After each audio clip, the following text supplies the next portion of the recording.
दंतेवाड़ा जिला के अरनपुर इलाका में तलाशी अभियान के दौरान सुरक्षा बल के जवान मन निकाले नावे तकरीबन 2 किलो के आसपास के बारूद।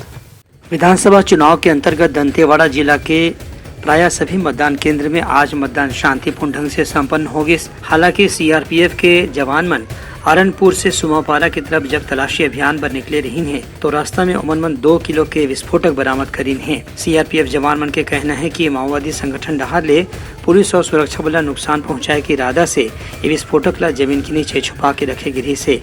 हालांकि सीआरपीएफ के जवान मन विस्फोटक ला निष्क्रिय करके एक अनहोनी घटना ला टाले में सफल हो गए। जिला प्रशासन डहाले घलो दंतेवाड़ा क्षेत्र के अंदरूनी इलाका में आज मतदान के दौरान सुरक्षा के कड़ा इंतजाम करेगी रही से। शाम तक के कोई भी अप्रिय घटना के समाचार कोनो भी इलाका से नहीं मिले हैं। ब्यूरो रिपोर्ट उत्तलंगा न्यूज।